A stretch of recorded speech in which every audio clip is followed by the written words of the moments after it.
안녕하세요. 성도 여러분 반갑습니다. 153 성경 통독 오늘 제 109일차 되는 날입니다. 오늘은 에스겔서 29장부터 36장까지 읽게 되는데요.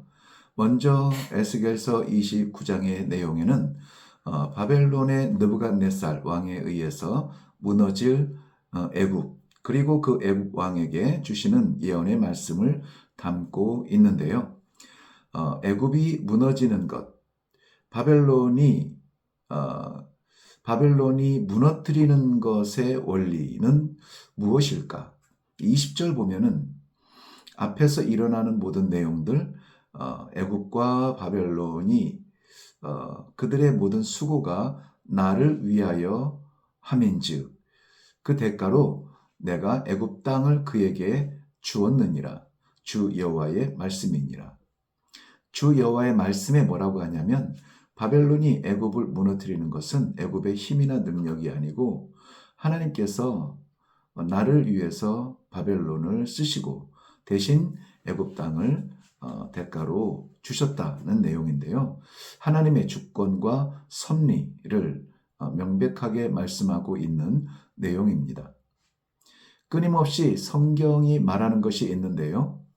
자랑하던 나라가 무너지고 약한 나라, 보이지도 않던 나라가 일어나서 회복이 되어지고 가능성 없는 곳에 희망을 가지고 새 나라를 이루는 그런 모든 것의 배경과 이유가 어디에 있을까요? 그것을 9절, 16절, 21절에서 답을 찾을 수 있기를 바랍니다.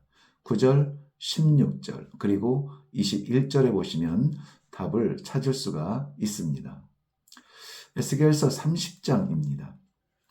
아름다운 꽃이 꺾어지면 아쉬움이 더 크겠죠. 애굽의 멸망이 바로 그런 건데요. 애굽뿐만이 아니라 애굽을 돕는 그 주변의 나라들도 역시 같이 망하게 될 것입니다. 29장 3절에서 보여준 대로 이 강이 내 것이라 이렇게 교만할 수 있었지만 그러나 오늘 이 30장 12절에는 그 강을 마르게 하겠다. 하나님의 말씀은 애굽을 심판하겠다는 말씀이시죠. 그런데 그 일을 위해서 하나님의 칼을 바벨론의 손에 맡겨 주십니다. 말씀드렸지만 바벨론의 능력이 아니라 하나님께서 그의 칼을 맡기셨다는 것입니다. 24절과 25절에 담겨져 있는 비밀을 보실 수 있기를 바랍니다. 24절과 25절에 있는 내용입니다. 네, 또한 이런 역사들의 섭리를 통해서 이루시기 원하는 하나님의 뜻, 하나님께서 바라시는 것은 무엇일까요? 이스라엘의 회복, 그의 백성들의 축복이라고 여기시는 분들이 있다면 주의 깊게 8절과 19절 그리고 25절과 26절에서 그 답을 찾으실 수가 있을 것입니다. 왜 하나님께서 이런 일들을 하시는지 그 뜻이 무엇인지 말입니다. 그리고 철저하게 이 모든 것이 하나님의 말씀인 것을 강조하고 있는 것을 눈치채셨나요? 2절과 6절, 10절과 12절 등에서 보면은 여호와 하나님의 말씀인 것을 계속해서 강조하고 있습니다. 에스겔서 31장입니다. 애굽 왕을 가르치기 위해서 레바논의 백향목을 장황하게 설명하고 있습니다. 레바논의 백향목은 이미 우리가 잘 아는 대로 굉장히 유명한 나무죠. 백향목. 그것도 레바논의 백향목이라 솔로몬의 성전에도 이 백향목을 쓸 정도로 아주 소중한 귀한 나무겠죠. 9절에 보면 그 백향목을 이렇게 설명했어요. 에덴 동산의 나무들도 시기할 만큼 빼어난 아름다운 나무들. 바로 백향목의 레바논의 백향목입니다. 그런데 그 크고 아름다운 그 성장을 이루도록 자랐는데 그것이 교만으로 바뀌었습니다. 그리하여서 하나님께서는 교만하지 못하도록 14절 말씀에 보면 백향목을 치십니다. 백향목의 기둥을 자르시고 가지를 치시고 잔가지가 동산에 뒹굴도록 쇠잔하게 만드십니다. 결국 할례받지 못한 자들과 같이 지하 죽음의 자리에 눕게 된다는 말씀이죠. 아름다운 모든 것이 다 선한 것은 아닙니다. 지금 우리 이 시대는 아름다움에 다 취해 있는데요. 그래서 본래 자기의 모습을 유지하는 사람이 많지 않을 만큼 이런 외형적인 아름다움을 단편적으로 얘기했지만 어쨌든지 우리의 기준에서의 아름다움이 하나님께서 기대하시는 선한 것은 아니다. 그 아름다운 것을 위해서 달려가다가 그것이 교만의 열쇠가 된다면 오히려 그 아름다움이라고 추구하는 것들이 다 저주가 될 것입니다. 아름다움은 지으신 하나님의 찬송이 되어야 할 것입니다. 우리 마음에 드는 것이 아니라 하나님 마음에 들어야 하죠. 우리의 아름다움은 무엇일까요? 그 다음에 에스겔서 32장입니다. 에스겔 선지자의 강대국들을 향한 거침없는 돌직구는 에스겔 선지자의 본래 그 사람은 그런 사람이었다가 아니라는 것이죠. 1절과 17절에서 보면은 여호와의 말씀이 내게 임하여 이르시되, 여호와의 말씀이 내게 임하여 이르셨다는 것이죠. 자신의 말이 아니라 여호와의 말씀이기 때문에 자신은 가감할 수 없다는 것을 말씀하고 있습니다. 그런데 이 하나님의 말씀, 여호와의 말씀을 자기 편리에 따라서 오용하고 오용해서 이야기하는 사역자들도 있는가 하면은 그것을 오해해서 듣는 성도들도 있습니다. 총체적인 위기의 시대죠. 하나님은 여러분 완전하십니다. 하나님께서는 우리의 시기와 형편과 장소를 너무나 잘 아십니다. 그런 가운데서 하나님께서 종들을 보내어 주시어서 그리고 하나님의 말씀을 전하게 하십니다. 종이 상황을 판단하면 안 됩니다. 종은 명을 받고 명을 따르면 되는 것이죠. 상식이 아닙니까? 축복의 말씀이든 저주의 말씀이든 주저함 없이 그대로 증거하는 것이 종의 사명입니다. 머뭇거리고 주저하고 생각하고 가감하고 결국 하나님의 뜻은 변질될 것입니다. 32장의 내용은 주 여호와의 말씀이 내게 임하여 말씀하게 하셨는데 32절을 마무리하면서 이것이 주 여호와의 말씀인 것을 다시 한번 확인하면서 이 장을 마치고 있습니다. 에스겔서 33장입니다. 33장은 특별히 30절부터 뒷부분의 33절을 먼저 읽고 나서 그리고 1절로 돌아와서 통독을 시작하면은 내용을 이해하는데 좀 더 도움이 될 것 같은데요. 33절을 읽으면서 충격적인 지적을 받게 되죠. 자, 가서 여호와께로부터 무슨 말씀이 나오는지 들어보자 라고 사람들이 모입니다. 아름답고 좋은 것은 우리가 취하겠지만 순전히 이익을 따르는 모습을 보게 되죠. 선지자의 메시지를 말씀하시는 하나님 편에서 이해하지 못하고 듣는 자신의 편에서 이것을 편집하여 받는 습관을 보여주고 있습니다. 선지자의 파수꾼의 역할과 파수꾼의 경고를 따르지 않는 백성의 최후를 벌써 3번째 주시는 말씀입니다.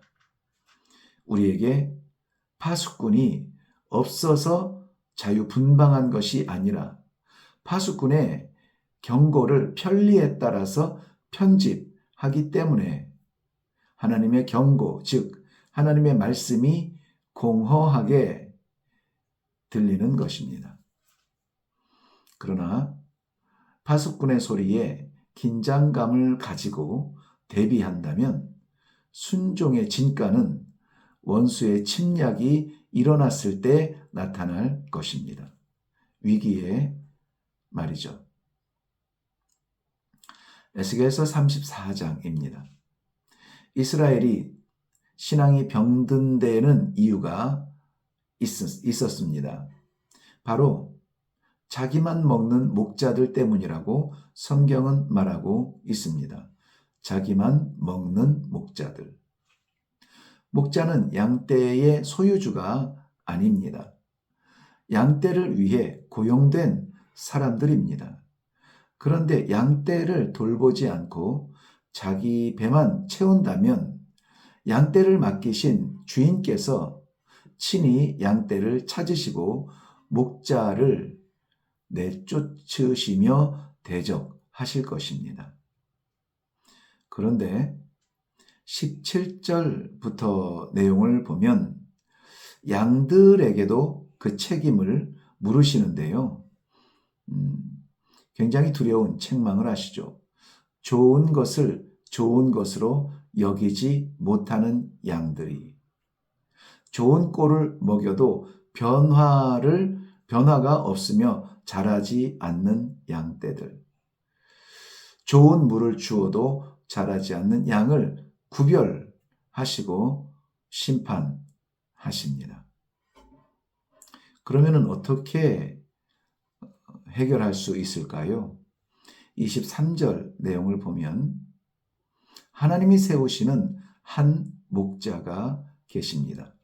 양을 위해 자기 목숨을 버리는 목자, 즉 예수 그리스도, 그 한 분뿐입니다. 그러면 그의 백성들의 회복은 25절을 보시면 볼 수가 있습니다. 에스겔서 35장입니다. 세일산을 향한 하나님의 심판을 대언하는 에스겔. 세일산은 에돔 족속이 대표적으로 거주하는 곳이죠. 그러므로 세일산은 지명이 아니라 에돔 족속을 말하는 것입니다. 심판의 이유, 에돔 족속을 심판하시는 이유가 무엇으로 나옵니까? 에돔 족속은 이스라엘과 유다의 멸망을 바라보면서 저들을 위로하기보다는 오히려 10절 말씀 보면 그 속셈이 이 두 민족이 무너지면, 북이스라엘과 남유다죠. 이 두 민족이 무너지면 내 것이 되리라 하는 욕심에 젖어 있었습니다. 에돔은 잘 아시겠지만 야곱의 쌍둥이 형인 에서의 다른 이름입니다. 별명이죠. 그렇다면 이스라엘과는 형제지간이죠. 그런데 이들의 아픔을 북이스라엘과 남유다의 아픔을 구경하면서 즐기고 있는 듯 합니다. 이것을 잘 아시는 하나님께서는 구경하는 자를 구경하지 않으십니다. 네, 에스겔서 36장입니다. 황폐하게 무너진 이스라엘, 그 예루살렘을 바라보며 조롱하던 이방의 나라들, 이제 다시 이스라엘을 회복시키실 것을 말씀하고 있습니다. 하나님의 백성들이 집으로 돌아오게 된다는 사실이죠. 다시 부르신 하나님께서는 그의 백성들을 우상을 숭배하던 습관으로부터 자유하게 하실 것입니다. 그러나 완전한 자유, 즉 이전 것이 완전히 사라지고 온전한 새 것이 되기 위해서는 우리는 예수 그리스도의 은혜밖에 없습니다. 우리의 고약한 성품과 습관을 치유하는 것은 우리 예수님의 은혜입니다. 하나님께서는 이것을 위해서 새 영을 약속하시고 바로 그 새 영으로 말미암아 백성의 능력이 아닌 하나님의 영으로 말미암아 새로운 삶을 살 수 있게 될 것입니다. 하나님의 공동체, 그의 백성들이 서는 것은 힘으로 능으로 되지 아니하고 오직 나의 성령으로 되느니라. 그러므로 이스라엘 백성은 그들의 땅으로 돌아오는 것보다 새로운 영에 의해서 새로운 삶을 사는 것을 더 기대해야 할 것입니다. 지금 우리는 어디로 돌아간다는 이 지형적 의미가 아니라 하나님 앞으로 돌아선다라고 하는 새로운 삶의 결단이 필요한 그런 시대에 이 말씀을 함께 통독하고 있습니다. 돌아서야 될 자리가 있다면 과감하게 돌아서야 할 것입니다.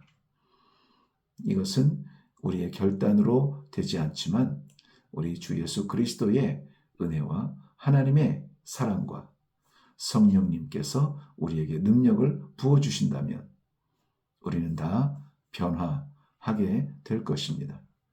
오늘도 여러분 수고하셨습니다.